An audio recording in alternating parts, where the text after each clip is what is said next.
नमस्कार दोस्तों, मैं अरविंद कुमार टीसी न्यूज़ से आज जनता की राय जानने के लिए नॉर्थ कैंपस में आया हूँ। सबसे पहले तो भैया मैं आपका नाम जानना चाहूँगा सर। मेरा नाम हरीश है। हरीश कुमार, और दिल्ली यूनिवर्सिटी में अभी पढ़ाई कर रहे हैं। अच्छा हरीश जी, आपको पता होगा अभी 2024 लोकसभा चुनाव का माहौल चल रहा है, क्या लगता है इस बार आपको? इंडिया गठबंधन या बीजेपी? देखो, अभी उम्मीद तो ये है कि बीजेपी जीतेगी। जो सिनेरियो अभी तक नज़र आ रहा है उसमें देर चल रहा है बीजेपी जीतेगी। हाँ, पर ये जरूर सिनेरियो इतना सीटें नहीं आएंगी जितना बोल रहे हैं बीजेपी। उतना 400 तो नहीं, सीटें कम होंगी। बट अभी बीजेपी के रेंज में कोई ऐसी स्ट्रॉन्ग पार्टी नज़र नहीं आ रही है कि जो अपनी दावेदारी इस टाइम पे इलेक्शन में करे। कांग्रेस एक अच्छी पार्टी थी, बट अभी उसका ग्राउंड लेवल पे काम इतना नहीं रहा कि वो इस इलेक्शन में एज ए गवर्नमेंट पार्टी उभर के आ पाए। जो मुझे आप किस पार्टी को चाहते हैं, वैसे आपका क्या राय है? अभी तो अगर सेंटर में फिलहाल तो बीजेपी से सिवा कोई दूसरा ऑप्शन हमारे पास है नहीं। आप क्या चाहते हैं? मैं बता रहा हूँ, जब किसी के पास जब हमारे पास ऑप्शन ही नहीं है तो आप चॉइस क्या दे रहे हैं? ठीक है, चॉइस तो सर राहुल गांधी भी है। नहीं, राहुल गांधी तो अभी एज ए नेशनल लेवल पे पार्टी के रूप में राहुल गांधी जो है प्रधानमंत्री अच्छा है, वो पार्टी उस लेवल की हो। अब वो पार्टी नहीं रही जो किसी टाइम पे हुआ करती थी। अच्छा, आप कहते हैं वो आजकल राष्ट्रीय मतलब जो राष्ट्रीय लेवल की पार्टी थी आज वो नहीं नजर आ रही है। उसके कारण सर बहुत सारे डिमेरिट्स हैं। तो उनका जो कहते राष्ट्रवादी जो है, जैसे राहुल गांधी है, राहुल गांधी तो प्रधानमंत्री था तभी फेस उन्होंने बनने ही नहीं दिया। अब बहुत सारे ऐसे नेता हैं, अब प्रियंका गांधी है और बहुत से राजस्थान से नेता हैं, राजस्थान में हैं, उनको वो अपॉर्चुनिटी उन्होंने टाइम टू टाइम नहीं दी जो अच्छे लीडर्स थे। जो एक कारण है कि कांग्रेस का डिक्लाइन होने था थोड़ा, नहीं तो हो सकता था इस टाइम पर कांग्रेस तो बहुत अपोजिशन में वो बहुत अच्छे से रोल उसको करना चाहिए था, जो अपना रोल नहीं निभा पाई है। अच्छा, अभी हम जिस लोकसभा क्षेत्र में बैठे हैं यहाँ से आपको पता होगा कन्हैया कुमार जी और मनोज तिवारी जी इस बार लड़ रहे हैं, तो क्या लगता है आपको इन दोनों में से? अब मेरा पर्सनल ओपिनियन है तो मैं दोनों में से किसी को नहीं चाहता। अच्छा, दोनों में से आप किसी को नहीं चाहते? हाँ। क्यों, कारण सर? ना तो कन्हैया कुमार जो है उस लेवल के अभी नेता हैं जिस लेवल का उन्हें होना चाहिए, जो एमपी से दावेदारी पेशर हैं। और रही मनोज तिवारी, तो उनका सारे साल हमने देख लिया। उन्होंने कोई दिल्ली में अपने कॉन्स्टिट्यूशंस में अभी तो ऐसा काम उनका वैसे नहीं नज़र आया कि उनको दोबारा लोजबाज उस बेसिस पे वोट करें। तो आपको मतलब वैसे जनता का क्या माहौल है? जनता का माहौल तो वो किसी कैंडिडेट तो नहीं देती, वो पार्टी तो देख रही है। कैंडिडेट को नहीं देखती है। और मेरा मानना है जब आप वोट दे रहे हो तो आप कैंडिडेट देते वोट दीजिए। कि आप ये मत देखिए कि भाई कौन सी पार्टी से खड़ा है।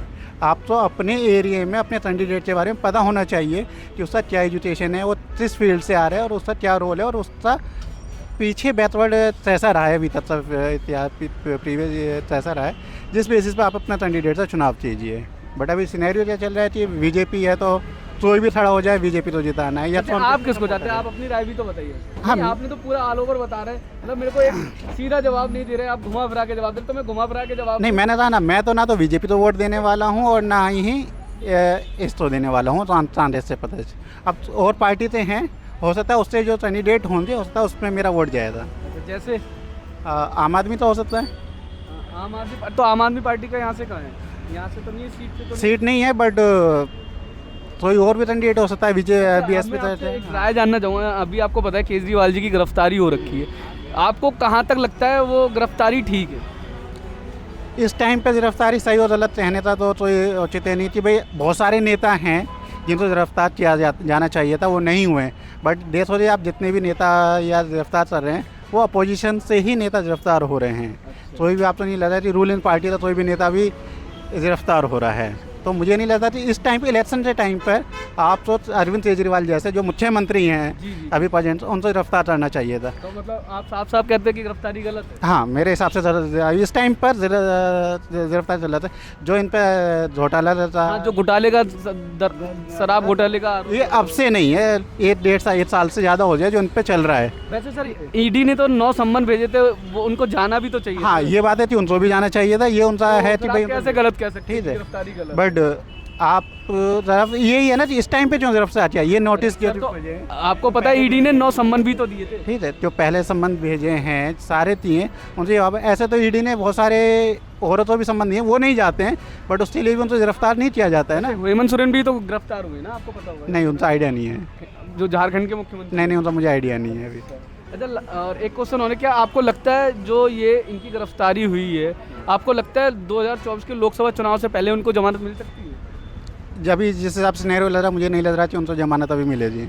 अच्छा अच्छा, जो इनकी गिरफ्तारी हुई है कि जनता की सहानुभूति उनके साथ है इस बार? हाँ, उनकी काफ़ी हद तक दिल्ली वालों की तो है।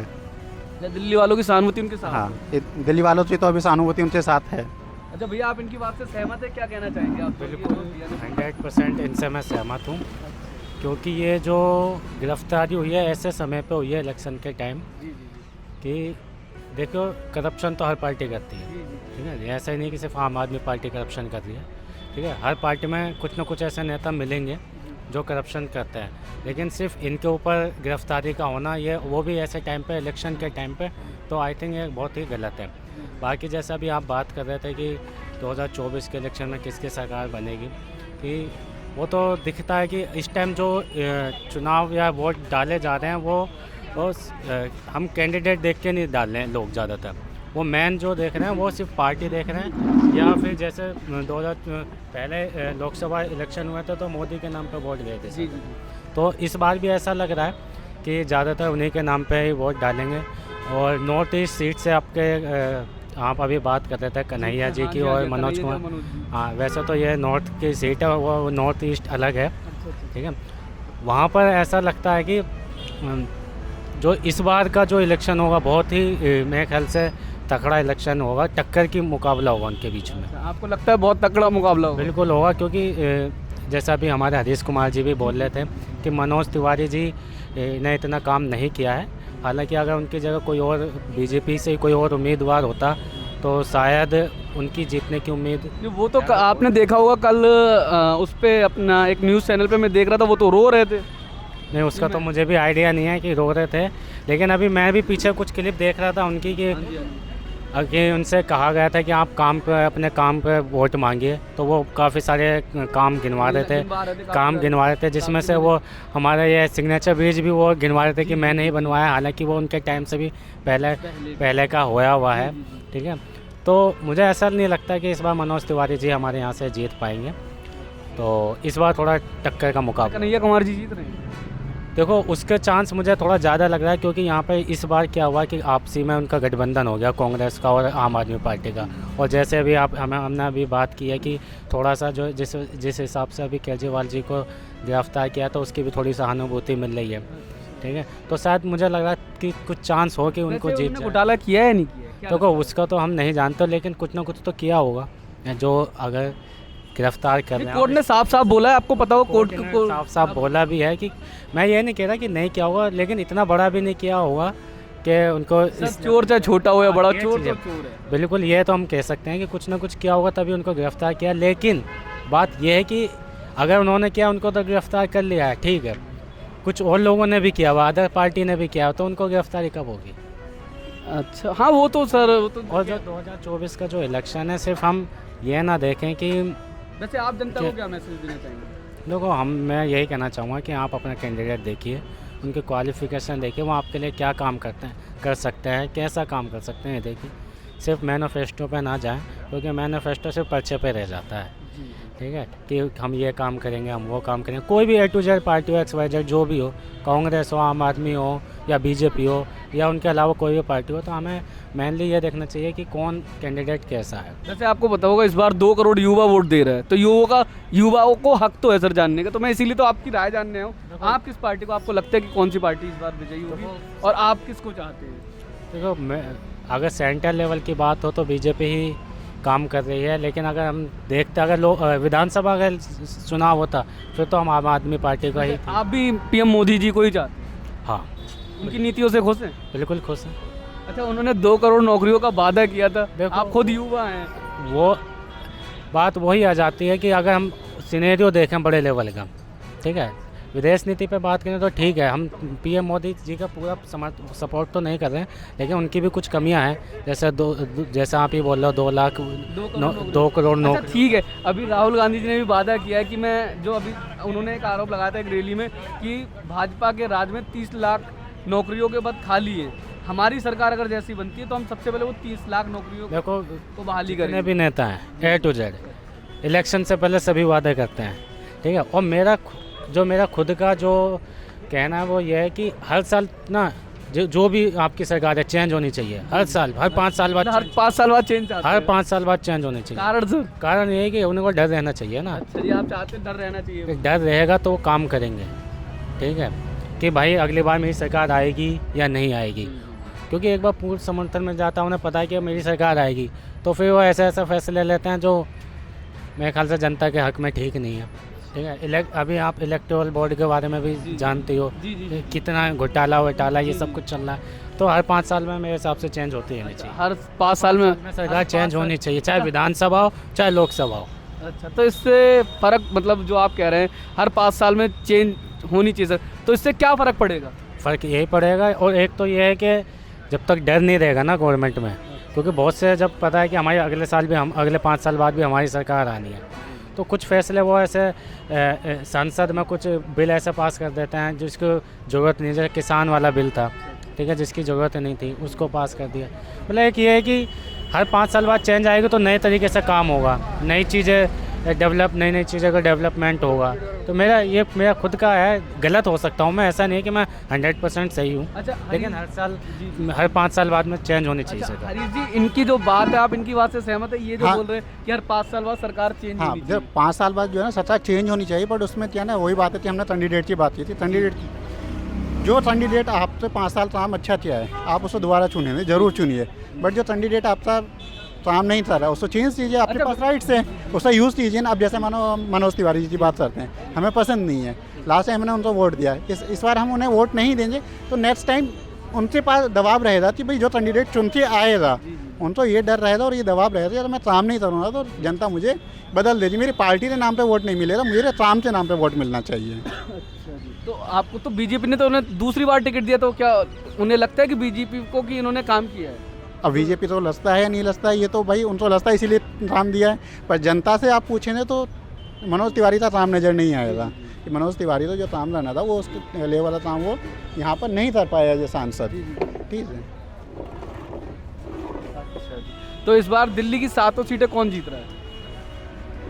7 सीट 50-50 रहेगी, कुछ इंडिया गठबंधन जाएगी, कुछ बीजेपी जाएगी। क्यों, कारण? वही जैसे बात हुई थी, फाइट रहेगी, तगड़ी फाइट रहेगी, बहुत सी जैसे ऑप्शन नहीं है कि भाई आप तो इंडिया गठबंधन तो चुनना है, जो बीजेपी के अगेंस्ट में है, जो इंडिया अदर गठबंधन में कोई ऐसा नेता नहीं है आपकी नज़रों में? आप दोनों की राय जानना चाहूँगा, आपको क्या लगता है बड़े भैया? आप सबसे पहले तो मैं आपसे ही कहता हूँ, क्या इंडिया गठबंधन में ऐसा नेता नहीं है जो प्रधानमंत्री का दावेदार है? नहीं, ऐसा कोई नेता भी नहीं है इंडिया गठबंधन में जो प्रधानमंत्री के पद के लिए दावेदार है। आप सहमत हैं भैया इनकी बात? नहीं है, काफ़ी नेता हैं, ममता बनर्जी है, मल्लिकार्जुन खड़गे हैं, अखिलेश यादव जी अखिलेश यादव हैं, हमारे उन्होंने केजरीवाल इनको साहब हैं। इनके नॉलेज भी है, सरकार चलाई भी है विधानसभा में, ऐसे बात नहीं है, तो मुझे ऐसा नहीं लगता। और दिल्ली में इस बार गठबंधन की तो मुझे ऐसा लगता है 50-50 तो नहीं, शायद थोड़ी ज़्यादा सीटें बीजेपी से सीटें ज़्यादा बीजेपी से ज़्यादा आएंगी, सीटें- 7 तो नहीं आएंगी, लेकिन शायद 5 की तो उम्मीद है, अच्छा, 5 की 7 में से कम से कम मतलब इस बार 5 आप की। बीजेपी को झटका दे रहे हैं इस बार? दिल्ली में तो शायद मुझे लगता है झटका मिलेगा, बाकी जगह मिले ना मिले, शायद वैसे आप दिल्ली कहाँ से में। belong करते हैं सर? मैं तो दिल्ली से ही हूँ। और आप भैया? दिल्ली से जब प्रॉपर दिल्ली से ही हैं आप लोग। जी। आपको आप भी इनकी बात से सहमत है जो इन्होंने बोला है 5 सीटें? हाँ, मतलब 4-5 सीटें बीजेपी तो जाएंगी। वैसे सीटें कटने का कारण क्या है बीजेपी की, जो आप लोग बोल रहे देखो, हैं? पहले क्या जैसा भी इंडिया गठबंधन नहीं था, जी। अब मानो कोई दिल्ली में क्या कुछ जो सपोर्टर्स हैं वो आम आदमी पार्टी से हैं, जी जी तो वो बीजेपी तो वोट नहीं देंगे, ठीक है। जितने भी अगेंस्ट में चाहे कांग्रेस पार्टी का सपोर्टर्स हैं या आम आदमी पार्टी हैं या बीएसपी थे, वो वोटे तो ऑटोमेटिकली कटेंगे, तो वो वोट अगेंस्ट में जाएंगे तो किसी एक नेता पे जाएंगे, वो इंडिया गठबंधन पे जाएंगी। अब उसका एक फ़र्क पड़ेगा कि इनको जो है सारी सीटें नहीं मिलेंगी। अगर हाँ ये गठबंधन नहीं होता तो उम्मीद थी 6-7 सीटें ये ले जाती। तो इंडिया गठबंधन का रोल रहेगा दिल्ली में अच्छा, दिल्ली में रहेगा। कि सारी सीटें बीजेपी इस बार नहीं मिल पाएंगी। अच्छा, लास्ट क्वेश्चन आप लोगों से, दोनों भाइयों से मेरा है, जो बीजेपी 400 पार बोल रही है, कितनी सीटें दे रहे हैं इस बार आप? नहीं अनुमान इसका नहीं था, पर हाँ ये कि वो 250-300 के आसपास सीटें जाएंगी। हाँ, अच्छा, आपको क्या लगता है? मुझे भी ऐसे लगता है 400 तो नहीं आ पाएंगी, ठीक है, 250 के आसपास मान के चलिए, 250 प्लस। यूपी में क्या लगता है? देखो इस बार गठबंधन का असर तो रहेगा, अच्छा, यूपी में भी रहेगा? सब जगह रहेगा, इंडिया पे ही रहेगा, ठीक है, लेकिन क्योंकि यूपी में भी बीजेपी की अच्छी पकड़ है और काफ़ी सीटों पे ऐसा देखने को मिल रहा है कि गठबंधन क्योंकि जीत रही है, काफ़ी कुछ जगह टक्कर भी दे रही है, तो ऐसा लगता है कि जैसे पिछली बार सीटें अच्छी खासी बीजेपी के पास आई थी, इस बार थोड़ा शायद उनको फ़र्क पड़ेगा, थोड़ा सीटें में कमी आएगी। 400 पार नहीं होगा। 400 पार तो नहीं हो पाएगा। तो आप इस बार लेकिन होना भी नहीं चाहिए कि पूर्ण बहुमत से भी थोड़ा सा फ़र्क पड़ता है सरकार पे। क्या थोड़ा ऐसा होना चाहिए, थोड़ा सा मिक्स की थोड़ी होनी चाहिए। गठबंधन के साथ सरकार बनती है तो सभी दलों का उसमें सहयोग रहता है, तो हाँ तो ठीक रहता है, तभी आप इंडिया गठबंधन को इसलिए मैं भी अच्छा, बीजेपी तो आरोप लगाती है कि सारे चोर एक साथ इकट्ठे हो गए। देखो चोर तो सभी है, मैं तो सभी को मानता हूँ, ठीक है। हर पार्टी में ना कुछ अच्छे लोग होते हैं, कुछ बुरे लोग होते हैं, ठीक है। तो बीजेपी में भी होंगे, आम आदमी पार्टी में भी होंगे, कांग्रेस में भी होंगे। आपको पता हो किसी टाइम पे केजरीवाल जी कहते थे इनको सोनिया जी को अंदर डालो, राहुल जी को अंदर डालो, आज आप देख लो, देखो खुद डले में, खुद डले गठबंधन में है साथ में, तो ये तो सभी जगह ये चीज़ तो बिहार में नजर आती है। बीजेपी जो है इसी टाइम पे आरजेडी का अगेंस्ट रहती थी, ठीक है। बीच में आपने देखा बिहार की राजनीति इतना बड़ा रोल प्ले कर रही है। बिहार की राजनीति तो हवा ही पता नहीं चलती वो फिर किस तरह से वही है, नेता का पार्टी का कोई ऐसा नहीं कि आज अगेंस्ट है जिस पार्टी से, हो सकता चल उससे साथ गठबंधन कर रहा है, है ना। ये तो किसी भी पार्टी, तो ये मतलब नहीं है कि हमें जनता से मतलब है, हमें अपनी पार्टी से अपनी सीटें बचानी है, उसके लिए चाहे बीजेपी तो गठबंधन करना पड़े।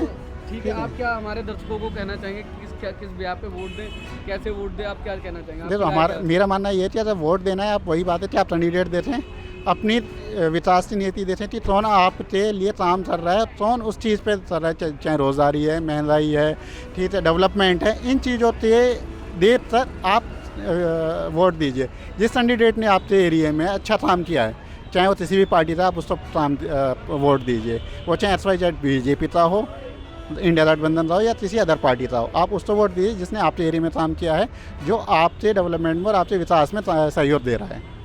आप सहमत हैं भैया इनकी बात से? आप क्या कहना चाहेंगे हमारे दर्शकों को? बिल्कुल सहमत हैं कि जो भी आपका कैंडिडेट है, आप उसको सबसे पहले अपने ध्यान रखकर उसको वोट दीजिए, क्योंकि हमें क्या है कि जो आपको नौकरी दे सके, जो आपके एरिया की साफ़ सफाई देख सके, एजुकेशन दे, आपके हेल्थ को रख के आपके हेल्थ पे बढ़ावा दिया जाए, ऐसे कैंडिडेट को चुनें। और जितने भी युवा हैं सब ज़रूर इस बार जो भी पहली बार अपना मतदान कर रहे हैं ज़रूर जाएं, और क्योंकि यह हमारा अधिकार है, ठीक है, और ये हमें अपने अधिकार को जानना चाहिए और इलेक्शन में जाकर अपने मत ज़रूर देना चाहिए। बहुत बहुत धन्यवाद सर, आप दोनों। जरूर चाहूँगा मैं, जी, पूरे जितने भी नए युवा हैं उनसे एक अपील जरूर है कि भाई सब लोग अपना वोट जरूर दें, चाहे किसी भी पार्टी तो दें, किसी भी नेता दो, पर ज़्यादा से ज़्यादा वोट दें, जिससे कि हमारी भागीदारी सरकार के बनने में हो सके। हम अपना वोट नहीं देंगे तो उसमें चाहे हमारा कोई रोल ही नहीं रह जाता। तो अगर हम एलिजिबल हैं उनको हर हाल में वोट देना चाहिए। वोट का परसेंटेज जितना ज़्यादा होगा उतनी कंपटीशन और उतनी दावेदारी ज़्यादा होगी कि आपकी एक अच्छी चुनी हुई सरकार आ पाए। बहुत बहुत धन्यवाद सर, बहुत अच्छा लगा आप दोनों से बात करके। Thank you so much sir.